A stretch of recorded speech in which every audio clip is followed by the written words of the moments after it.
I told you to make that appointment for today. Can't you get that through that thick skull of yours? You look different, Jane. Have you put on some more weight? Well, no, I don't think so. Well, your friend Betty certainly has. Have you seen the size of that woman lately?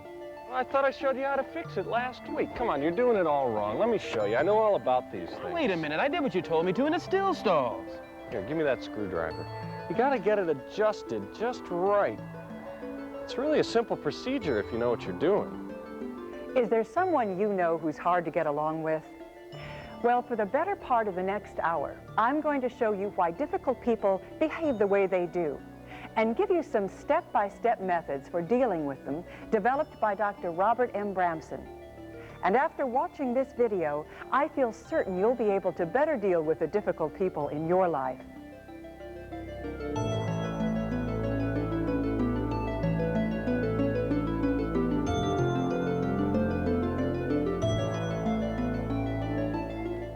People learn to be difficult because it works for them.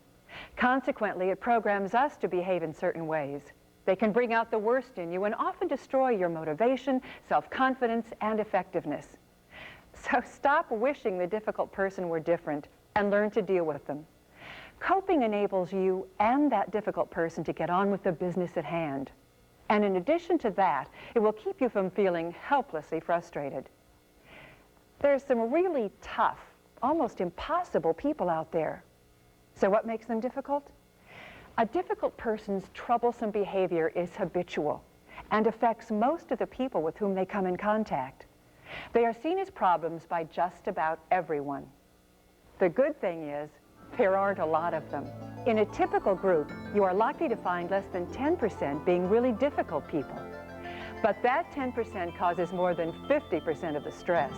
Dr. Bramson and his associates have observed and questioned hundreds of people. They found that the same kinds of behavior patterns were identified over and over again. Dr. Bramson determined that there are 7 major difficult personality types.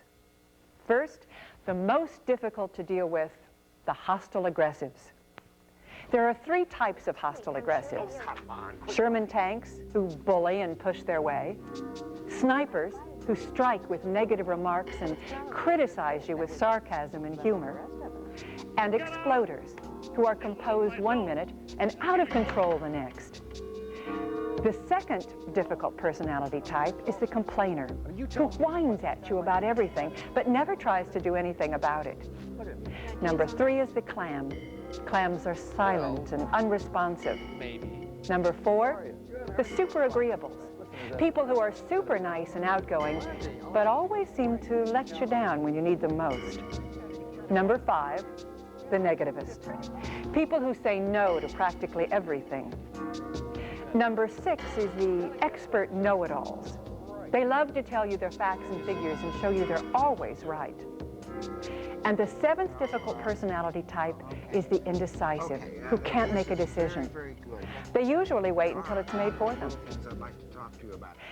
Let's start with the hostile aggressives. First, the Sherman tank. People who come at you. They are intimidating, overwhelming, and arrogant. When criticizing something you've said or done, they seem to attack not just a particular behavior, but you. They say things like, That's the stupidest thing I ever heard. Do you realize that? They use their physical presence and confidence to intimidate other people they feel lack these qualities. Sherman tanks are super aggressive people who base their decisions on facts of the moment, what they see, hear, and think now. And once they make a decision, they have a need to prove to themselves and to others that their view is right. They get impatient with those who don't see it their way. And this impatience turns quickly to anger. He left an hour ago for Chicago. What do you mean he isn't here? I came all the way across town just to see him, and you tell me he isn't here. How could you make such a dumb mistake? Well, I checked Mr. Hart's calendar, and you're down for next week. I'm sure that he'll be... Oh, come on. Stop lying. Well, what are you going to do about it?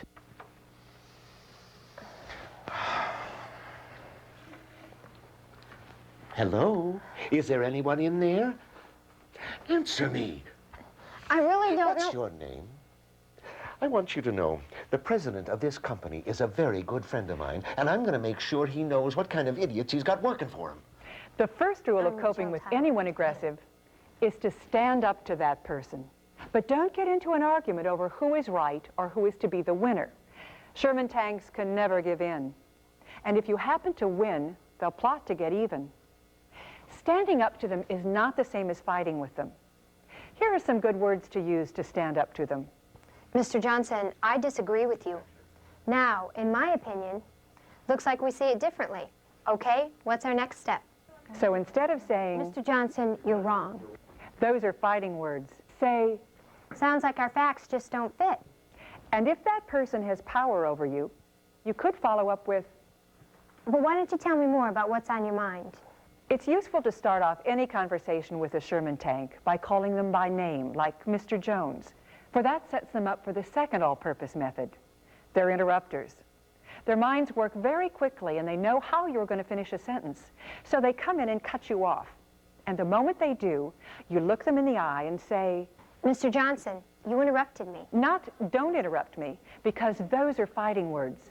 You'll be interrupted again. And when you are, repeat the statement. Mr. Johnson, you interrupted me. Oh, and another thing is, once you've stood up to a Sherman tank, be ready to be friendly. Once a tank sees you're strong and has learned to respect you, they often want to be your buddy. Well, I've checked Mr. Hart's calendar, and you're down for next week. I'm sure he'll be back in time. Stop lying and making excuses. Mr. Johnson, you interrupted me. I was about to say that if you'll give me a chance to call his beeper, I may be able to reach him before he gets This on the is plane. outrageous. The president of this company is a good friend of mine, and he's going to hear all about it. I'll tell you what. Why don't you have a seat, and we'll wait for Mr. Hart to call back so we can get the facts. No, I'd rather stand. It's fine if you prefer.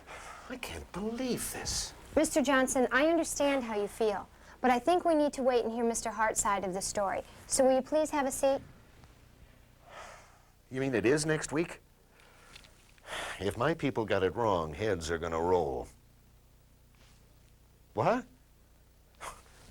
Well, sure, I can stick around. Thanks, buddy. Guess what? He's coming back. Say, what'd you say your name was? Our second hostile aggressive is the sniper. Snipers are similar to Sherman tanks because they have a very strong sense of how others ought to think and act, and they have to prove they're right. But they maintain a cover from behind which they take pot shots at you.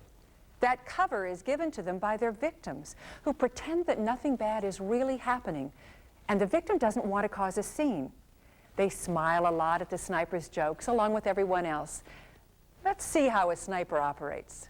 I'd invited Betty tonight, but she wasn't able to make it. Well, it's probably a good thing. That way there'll be some food left for the rest of us. Who made these cookies? I did. Do you like them? Well, yes, if you can bite into them without chipping a tooth. Just kidding, of course. Did you take insurance out on these? Always a funny word. The first thing to do with a sniper is to smoke them out. Without a camouflage that works, sniping just isn't possible. Try to deal with them when there is no one else around. Snipers, as well as Sherman tanks, play to the crowd. It's harder for your dealing methods to work with other people around.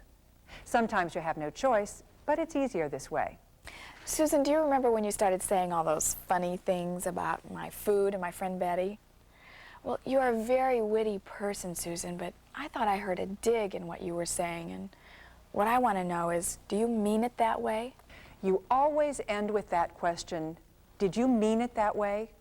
What you're doing is facing the sniper with a dilemma which she will not like at all. Either she has to come out openly and say, Yes, I did mean it. Your cookies are terrible. or she may deny the attack. Oh, no, Jane, I'm sorry. I didn't mean that. These are great cookies. You have taken away the power to snipe by taking away the camouflage. You're moving behind the joke and asking her about what her intention is. Almost always, snipers will stop their sniping for a while, but they are likely to start up again and see if it still works. So you must deal with them every time they snipe and show them you're not going to lay off. But be prepared for two ploys. Ploy number one What's the matter, Jane? Can't you take a joke? and ploy number two. Oh, Jane, you're too sensitive. This sets you up as a victim right there, And she'll come back and hit you every time. So the next time the sniper tries either of those ploys, you look her in the eye and say, Yeah, Susan, I know you said it as if it were a joke, and it was kind of funny, but I thought I heard a dig in what you said. What I want to know is, did you really mean it that way? And by the way, I thought I just heard another dig in what you just said about me being sensitive, and I want to know, did you mean that way? don't let them get away with it. That's the lesson with snipers. Okay. The third hostile aggressive is the exploder. Exploders are pretty scary people. They yell at you, cut you down, and insult you. Exploders seem out of control, and actually they are out of control. They're caught up in an adult tantrum, a grown-up version of defense tactics learned in childhood. People explode when they feel helplessly frustrated or threatened, and at the same time feel pushed to take some kind of action. These tantrums still work for them in the short run, just like they did as a child. Because if you are at the receiving end of an explosion, chances are you become silent, passive, or furious. I think we need to make an aggressive response. Everyone should come up with their own idea for our own campaign. We'll call in all the chips we've got out, and then we'll make our move. Well, what do you think? Well, let me ask you this. I think sometimes we can make something big out of nothing. Wouldn't we be better off holding fire for a while? Oh, you think so? Yeah, I think you're right. I remember 3 years ago, they tried a saturation campaign, just ran out of gas. Let's just not get all excited. What's wrong with you people? Don't you have any common sense? You'd never get anything done at all if I didn't push you all the time. Oh, just get out of here. Well, don't just sit there looking stupid. Get out! I'll deal with this myself, as usual. Now, the first thing to do when someone's exploded at you is to do nothing. Nothing but look the exploder in the eye. Remember, it's important that you keep this stance in dealing with any kind of hostile, aggressive person. But let that exploder run down. Almost always, they will run down.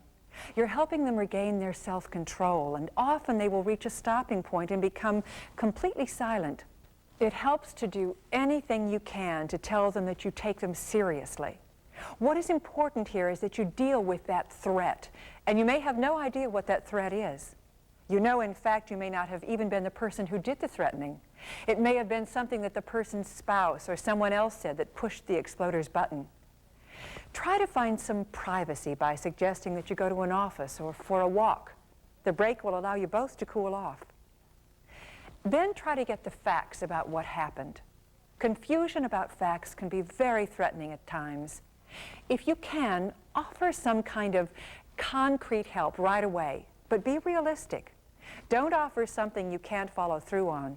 That will make the situation worse. Or have a plan of action and be sure to tell the exploder what you're going to do. Your offer to help will often boost them out of their feelings of being under attack. I remember 3 years ago, they tried a saturation campaign. It just ran out of gas. So let's just not get all excited, okay? What's wrong with you people? Don't you have any common sense? You'd never get anything done at all if I didn't push you all the time. All right, just get out of here. I'm the one that cares about this place. Excuse me a minute, Jim. I think there's been a misunderstanding. Oh, you finally noticed. I think we need to talk about this campaign. Tell you what, could we take a break now and then come back later for a planning session? All right. Everyone back here in 15 minutes. Okay. Can you and I talk about this right now, Jim? I think this is very important to us. Okay? All right. It's absolutely essential that you get in and make a statement like, I understand that this is really important. I want to hear what you have to say, but not this way. Okay? Okay. The second type of difficult person is the complainer. Their sentences are connected with ands and buts that flow without pause. Their whining tone blames and accuses. Complainers feel as if they have little control over their lives. From this passive view, all that goes well is attributed to good luck or favors from others. Complaining keeps them appearing blameless, innocent, and morally perfect, at least to themselves. But they did their part by telling what's wrong. It's up to you to solve their problem. That coach is awful rough on those boys. He pushes them too hard. I don't think it's so important for him to win every game. Save it for the World Series, don't you agree? I suppose. But every parent around here would agree with me. Something ought to be done about it. Well, I think he's trying to do his best. Well, you ought to be trying to make baseball fun. And I mean for all the boys. My kid's been on the bench all season. You tell me why the only time my kid gets to bat is when they're 12 runs ahead. Look at him. I get him here a few minutes late for the suit-up. His uniform doesn't even fit. That coach is really something. He's got the batting order all wrong. He doesn't have his fielders set deep enough, and there isn't one kid on that team knows how to slide properly. The first thing to do is listen actively and acknowledge that you understand what they're complaining about. You do this by paraphrasing back to them what you think they've said to you. Don't agree that the complaints are correct, even if you think they are.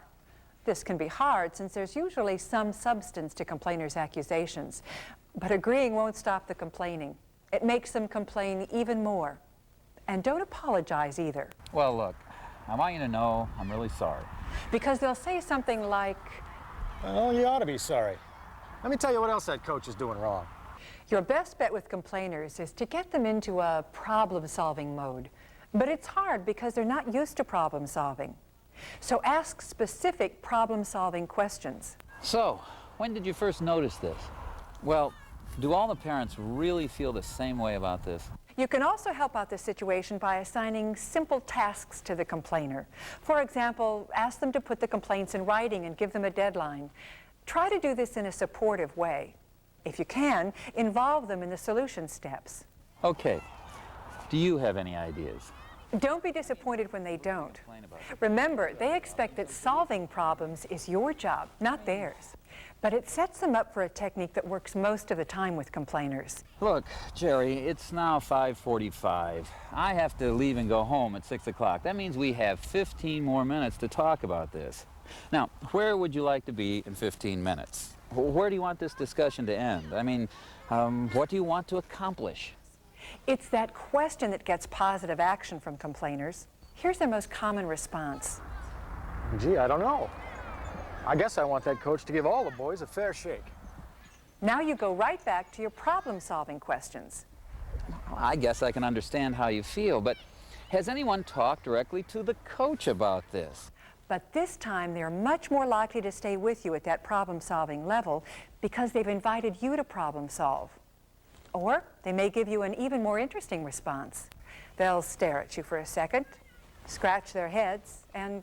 Well, I don't know, but I gotta go. I got things to do back at the office. In other words, they'll stop complaining at you and go off and complain at other people. Well, that's not so great, but it's better than their complaining at you. Remember, what you hope for from these techniques is not to change those impossible people, but merely to deal with them. Now, the third difficult personality type is the silent, unresponsive clam. They clam up just when you need an answer or want some real conversation. People keep silent for a variety of reasons. Some are silent because they are confused. They just don't know how to answer. Some because they are withholding communication from you, achieving power over you by not giving you what you want. Still, others clam up because they know that if they don't say anything, they are then free to sabotage what is being talked about between the two of you. And then there are those concentrated people who are silent because they really aren't aware of what's going on at all. So, given that information, what do you think? Well, it might work. Do you think you can have it done by Friday? I really don't know. I want to get going on that Hampton project. Do you have any ideas on that one? Well, maybe. Good. Let's get on it right away, okay? Okay? Okay. Do you have any ideas you want to discuss? Not really, I guess. Is it okay if I get back to work now? Sure. So obviously, the first thing to do when you run into an unresponsive person is to get them to talk so you can figure out what's going on. You start the conversation, perhaps with a little chit-chat to put them at ease. Then say a little bit about the topic you're interested in, their performance, for example. Then pause and throw out an open-ended question like, so what's your reaction to what I just said? Will you take some time to tell me how you feel about that? Please, if you will, run a little movie in your mind and describe it to me. While you wait for them to react, it's important that you go into your own silent stance so that the silence works for you. The stance is called the friendly silent stare. Sit forward in your chair, raise your eyebrows, look expectant as you can, and wait for an answer. But remember, don't make conversation. That's what clams have counted on for years to get them through difficult social situations. But do comment on the silent treatment you've received. Make it a question, however, not an accusation. Brad, as I said before, I want to get going on this Hampton project. I thought we were going to have a conversation about it. You haven't said anything. What's happening? Not much. Talk to me, will you? If they still don't open up, end the meeting and indicate your intention to raise the subject again. But don't be too polite about it. Okay, Brad. Looks as if we're getting no place on this right now. This is too important of an issue for me to just let drop. Can we have a meeting tomorrow afternoon, 2 o'clock? Check your calendar and call me. See you later. Often this is when the clam will open up. Well, wait a minute. I guess I do have some ideas. Good. Now, the fourth type of difficult person is the super agreeable. Super agreeables are people who agree to do absolutely anything you ask them to do. The problem is, they just don't do it. Hey, Charlie. How are you? Good, how are you? Fine. Good. Listen, is that report I need going to be done on Monday? Monday? I'll have it to you on Friday. You can count on me. Good. Of course, Friday comes around and the report's not ready. What you get instead of a report is this. Charlie, that report I needed, is it done yet? Hey, buddy, you know I really meant to do it, but things came up. You know how it is, Raj. But listen, I promise I'll get it to you. Remember, you can count on me. Okay. Oh, I wanted to ask you, how's Ann and the kids? As you can see, super agreeables have strong needs to be liked and accepted. And rather than risk losing your friendship or approval, super agreeables will commit themselves to actions on which they can't follow through.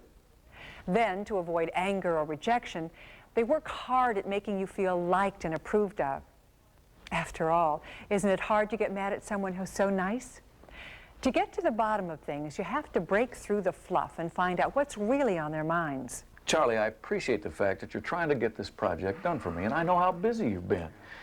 Is there anything I can do to help you out? Well, I just want to... Now, I really want to know. No, I can handle it. I really can, and I'll have it for you first thing Monday morning. Trust me. Now, wait a minute. Look, I know you have a lot of new projects on the line, but let's be candid. You're not getting this project done like you promised you would.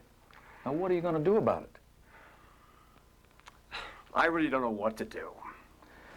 Let's sit down and we'll come up with a realistic plan. Okay. It's when they feel personal acceptance from you that they can afford to realistically deal with the facts of the situation. In other words, it helps them be honest. One extra tip. Super agreeables like win-win compromises that satisfy some needs of both sides of a controversy. If you offer a compromise right away, they'll relax, and you'll save a lot of time dealing with their fancy footwork later. Next, on to some people who say no to almost everything. Our fifth group, the negativist. Negativists are pessimists. They can tear down our morale and will to win because they tap the potential for despair that's in all of us. Like complainers, they believe that they have little control over their own lives. Worse, they are convinced that people who do have power can't be trusted. But let's find out more from the horse's mouth. We have a negativist right here. I don't know what you hope to accomplish with all this. It's not a good idea. It's just not going to work. We just want to find out how you feel about some different things. That way people will know how to deal with you. It won't work. You know that, don't you? Will you sit down? Now, how would you sum up your philosophy of life? You really want to know? Okay. Expect the worst, and you won't be disappointed. Why are you so negative about everything? Because you can always count on people to let you down. That's so depressing. Life's depressing. Why do you like to bring everyone around you down? Because everybody is so full of big ideas and high hopes. I just tell it like it really is. You mean the way you see it? That's the way it is. You know, that could really make people depressed. I just want everyone to be as miserable as I am. I'm sorry. Thank you. The most important step when dealing with a negativist is something you do for yourself. When a negativist says those dampening things, you must come back with a positive, but realistic statement of your own. By the way, you never argue with negativists. You will never win that argument because their negativism comes from a long, long time ago. Don't try to persuade negativists to admit they're wrong. In fact, acknowledge what they say. Excuse me. You know, you're probably right about everything you said, but you know, I used to think life was depressing, and then I started adding up all the positives, and I realized I was a pretty lucky person. Well... Why do you do that? You do it because you need to keep yourself from being dragged down. And if you're resolving a problem with a group of people, making that positive but realistic statement will help those other people stay in the problem-solving game, in the productive, forward-looking, planning perspective that is so valuable. And try to show alternatives. Don't rush into proposing solutions until the problem has been thoroughly discussed.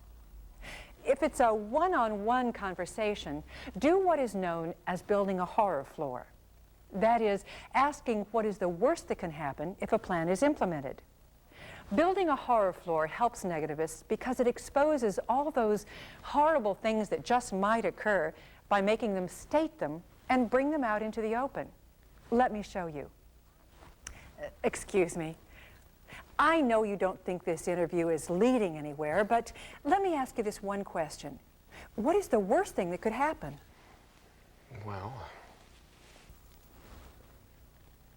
Finally, in dealing with negativists, always be ready to take action on your own. This also keeps you from being dragged down. It affirms your intention to do something, and often it will get offers of help from others, including the negativist. Okay. Probably no one's going to watch this. Still don't know why you picked me, but if it'll help your video, I'll do it. Well, I'm glad you're willing, because the tape was rolling and the interview is done. Already? Well, I hope it helps. The sixth type of difficult person is the know-it-all. Experts who roll over you with facts and figures. There are two kinds of know-it-alls, bulldozers and balloons. Bulldozers are knowledgeable people who have the right answer to a problem. Not any right answer, but the right answer. When you try to talk to them about something in their plans that may not be quite right, they take it as a personal insult, not just someone with a different opinion. Bulldozers feel powerful, and they are quite certain that they don't need others. Someone once said that a group with a bulldozer in it is one brain and 14 hands. You still having problems with that thing? Yeah, this piece of junk. Well, I thought I showed you how to fix it last week. Come on, you're doing it all wrong. Let me show you. I know all about these things. Wait a minute, I did what you told me to in the still stalls. Here, give me that screwdriver. You gotta get it adjusted just right. It's really a simple procedure if you know what you're doing. The key strategy with these patronizing but very competent people is to get them to consider alternative views while carefully avoiding direct challenges to their expertise. For example, always paraphrase back the main points of what bulldozers have just said to you. If you don't, the real expert know-it-alls will assume you didn't quite understand what they were saying, and they'll re-explain it all to you with great detail. If you have objections, make sure those objections are brought to his or her attention as questions. If you ask questions, you present problems as something new to be considered, and not an attack on the bulldozer's competence. Because they are smart people, bulldozers will often discover their own errors just by talking through the situation. But you must do your homework and get on top of the facts you need, or they will dismiss you as incompetent. Here, give me that screwdriver again. You gotta get it adjusted just right. It's really a simple procedure if you know what you're doing. I know you've worked on a lot of engines and you think this is just a simple problem, but listen to me for a minute. Could you explain to me what happens when you tighten that thing? Think about it. Oh, yeah. First, do you think it's not getting enough gas? And what about the spark plug? I've already set it at 31 thousandths. And if that's the case, would there be a lot of smoke from the exhaust? Boy, good question. Maybe it's a loose wire on the magneto. Gee, glad I thought of it. And finally, know-it-all balloons are phony experts. They are just what the name implies, an object with thin, flexible walls filled with hot air. They read the paper or watch TV and become instant experts. They speak with great authority about subjects of which they have little knowledge. They have a desire to be admired and respected by others, and they really feel that what they're saying is true. Instead of yelling baloney, give a descriptive statement of the facts as you believe them to be. Then provide a means for the know-it-all balloon to save face, and be ready to fill the conversation gap yourself. If possible, it's best to do this when no one else is around. So, how's your diet coming along? Pretty good. I've lost 10 pounds so far. But it's hard. You know, I'm such a chocoholic. I know what you need to do to lose some weight. What you do is multiply your weight times 15. And that gives you the number of calories you need every day. Now, that ought to take some of that fat off, huh? Yeah, you know, that was a good article, Carl. I just read it this morning. Dr. Andrews said in the article that you should multiply your desired weight by 12, not 15 if you're inactive. You multiply it by 15 if you exercise, and 17 if you're very active. You probably remembered 15 because you're a jogger. I just wish that were the case for me. Yeah, well, I knew there was a 15 in there somewhere. By the way, how's your boat coming? Let's turn now to the last of our difficult-to-handle people, indecisive stallers. They are the frustrating folks who simply cannot make up their minds. Sure, they're pleasant and supportive. They listen well, nod their heads encouragingly, and ask lots of easy-to-understand questions. But when the time for action arrives, they don't come through. What stops them is too much concern about other people's feelings. And any important decision has the potential for disappointing someone. We'll find out why in just a minute. We're expecting an indecisive now, but he's late. Hello. Hello. Would you like to have a seat? Oh, yes. Good. I'd like to ask you some questions. Well, that's what I'm here for. I want to do anything I can to help you. Okay. Well, you say you're just coming here from a meeting with your boss. Did you stay at that meeting because you were talking about something important or because you just didn't want to offend your boss? Oh, you're upset, aren't you? No, not at all. May I ask you a question? Oh, yes, anything. Why does it take you so long to make a decision? I do that, don't I? That's what I hear.